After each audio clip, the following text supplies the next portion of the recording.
경기 그 이상의 이야기. KR 포트볼 362 한국 축구의 모든 순간을 전합니다. 연말을 향해 가는 이번 시즌 리그 1도 어느덧 중요한 분기점에 들어섰습니다. 이강인의 이번 시즌은 변화와 정리라는 표현이 가장 잘 어울립니다. 오늘 영상에서는 깔끔하게 정리해 드리겠습니다. 다들 아시겠지만 이강인은 이번 시즌 파리 생제르맹에서 역할이 분명해진 선수입니다. 단순히 출전 시간이 늘었다는 의미가 아니라 팀 전술 안에서 맡는 위치와 책임이 달라졌다는 점이 중요합니다. 최근 경기들을 보시면 이강인이 공을 잡는 위치가 예전보다 더 넓어졌다는 걸 느끼실 수 있을 겁니다. 측면에만 머무르기보다는 중앙과 하프 스페이스를 오가며 경기 흐름에 관여하는 장면이 자주 포착되고 있습니다. 이번 시즌 파리 생제르맹의 전술 변화는 비교적 명확합니다. 공격 전개에서 템포를 조절해줄 수 있는 선수가 필요했고 그 역할을 이강인이 맡고 있는 모습입니다. 보시면 빠르게 전환해야 할 때는 원터치로 연결하고 흐름을 늦춰야 할 때는 공을 지키며 동료들의 위치를 기다리는 선택을 합니다. 이런 플레이는 기록보다 경기 화면에서 더 분명하게 드러납니다. 최근 마르세유전 대승 경기에서도 이런 흐름은 잘 나타났습니다. 경기 초반부터 파리 생제르맹은 높은 점유율을 유지했지만 무리하게 밀어붙이기보다는 안정적인 운영을 선택했습니다. 이 과정에서 이강인은 중원과 측면 사이에서 연결고리 역할을 했습니다. 다들 보시면 공격이 끊길 것 같은 순간마다 이강인이 공을 받아 다시 흐름을 이어가는 장면이 반복됩니다. 시즌 중반을 지나면서 이강인의 출전 패턴도 비교적 안정적으로 유지되고 있습니다. 로테이션이 많은 일정 속에서도 중요한 경기에서는 꾸준히 기용되고 있다는 점이 눈에 띕니다. 이건 감독 입장에서 전술 수행 능력을 신뢰하고 있다는 뜻으로 해석할 수 있습니다. 실제로 최근 공식 인터뷰에서도 감독은 팀 밸런스와 경기 운영에 대한 중요성을 강조한 바 있습니다. 특정 선수 이름을 직접 언급하지 않더라도 방향성은 충분히 읽을 수 있습니다. 기록을 보더라도 흐름은 나쁘지 않습니다. 득점과 도움 수치뿐만 아니라 패스 성공률과 전진 패스 비율에서 안정적인 수치를 유지하고 있습니다.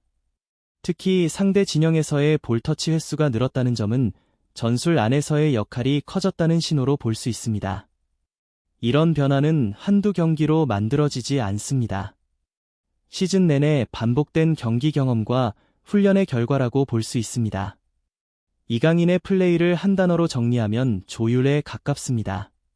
화려한 드리블이나 과감한 슈팅보다 팀이 필요한 선택을 해주는 유형입니다.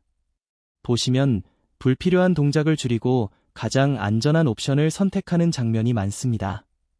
이런 플레이는 눈에 잘 띄지 않지만 팀 전체의 안정감에는 큰 영향을 줍니다. 그렇다면 왜 지금 이 시점에서 이강인의 근황을 다시 짚어봐야 할까요? 이유는 간단합니다. 시즌 후반으로 갈수록 우승 경쟁과 일정 압박이 동시에 몰려오기 때문입니다. 이럴 때 가장 중요한 건 공격의 화려함보다 경기를 관리할 수 있는 전술적 안정입니다. 파리 생제르맹이 대승을 거두는 경기에서도 출발은 언제나 안정된 운영이었습니다. 정리하면 이강인의 이번 시즌은 조용하지만 방향성이 분명합니다. 화제성보다는 경기력, 개인 플레이보다는 팀 전술 안에서의 역할이 더 강조되는 시기입니다. 이 흐름이 시즌 후반까지 이어진다면 평가 역시 자연스럽게 따라올 가능성이 큽니다. 이제 다음 파트에서는 실제 경기에서 어떤 장면들이 있었는지, 그리고 마르세유전 대승 속에서 이강인의 역할이 어떻게 드러났는지를 조금 더 구체적으로 짚어보겠습니다. 최근 파리 생제르맹과 마르세유의 경기를 되짚어보면 전체 흐름을 바꾼 장면들이 비교적 또렷하게 보입니다. 경기 초반부터 파리 생제르맹은 높은 점유율을 유지했지만 단순히 공격 숫자를 늘리는 방식은 아니었습니다. 상대의 압박을 끌어낸 뒤 공간을 활용하는 운영이 중심이었고 그 과정에서 이강인의 위치와 움직임이 여러 차례 화면에 잡혔습니다. 보시면 공이 측면에 있을 때도 이강인은 중앙 쪽으로 좁혀 들어오며 다음 선택지를 준비하고 있습니다. 전반 초반 마르세유가 강하게 압박을 시도한 장면이 있었습니다. 이때 파리 생제르맹은 무리한 전진 패스를 선택하지 않았고 이강인이 공을 받아 템포를 한 박자 늦추는 선택을 했습니다. 결과적으로 압박이 풀렸고 공격은 다시 안정적으로 전개됐습니다. 이런 장면은 기록지에 크게 남지 않지만 경기 운영에서는 매우 중요한 포인트였습니다. 전반 중반 이후 파리 생제르맹의 공격이 본격적으로 살아나기 시작했습니다. 이강인은 측면에서 출발의 중앙으로 이동하며 수비 라인을 흔드는 역할을 맡았습니다. 다들 보시면 느끼시겠지만 상대 수비는 이강인의 위치 변화에 따라 계속해서 간격을 조정해야 했습니다. 이 과정에서 다른 공격수들에게 공간이 생겼고 슈팅 기회로 이어지는 장면이 반복됐습니다. 첫 골이 나오는 과정에서도 이강인의 관여는 간접적이지만 분명했습니다. 공격 전개 초반 중원에서 볼을 지켜내며 패스를 연결했고 이후 빠른 전환이 이어졌습니다. 직접적인 어시스트는 아니었지만 공격의 흐름을 유지한 선택이 득점으로 이어졌다고 볼 수 있습니다. 네, 이런 부분이 바로 전술 안에서의 기여라고 할 수 있습니다. 후반으로 넘어가면서 마르세유는 라인을 올리며 반격을 시도했습니다. 하지만 이때도 파리 생제르맹은 급해지지 않았습니다. 이강인은 후반 초반부터 수비와 공격 사이에서 균형을 맞추는 역할을 계속 수행했습니다. 보시면 상대가 압박을 걸어올 때는 짧은 패스로 빠져나가고 여유가 있을 때는 공을 오래 소유하며 시간을 벌어주는 장면이 나옵니다. 후반 중반 파리 생제르맹이 추가골을 넣은 이후에도 경기 집중도는 유지됐습니다.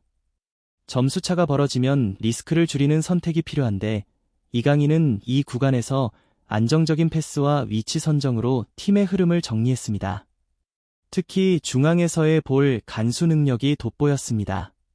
상대 수비가 달려들어도 쉽게 공을 빼앗기지 않았고 파울을 유도하거나 안전한 방향으로 연결하는 선택을 했습니다. 경기 막판에는 로테이션과 체력 관리가 동시에 이루어졌습니다. 이강인은 경기 후반까지 비교적 안정적인 움직임을 유지했고 수비 가담 역시 꾸준했습니다. 공격에만 집중하지 않고 필요할 때는 수비 라인 근처까지 내려와 숫자를 맞춰주는 장면도 포착됐습니다. 이런 플레이는 감독이 원하는 경기 운영 방식과 잘 맞아떨어진다고 볼 수 있습니다. 경기 후 현지 반응도 비교적 차분했습니다. 화려한 스타 플레이보다는 팀 전체의 밸런스와 운영이 잘 이루어졌다는 평가가 많았습니다. 이강인에 대해서도 경기를 읽는 능력, 전술 수행 능력 같은 표현이 주로 언급됐습니다. 이는 단순한 찬사가 아니라 역할이 명확해졌다는 의미로 해석할 수 있습니다. 정리하면 이번 마르세유전 대승은 특정 한 장면의 폭발력보다 경기 내내 이어진 안정적인 운영의 결과였습니다.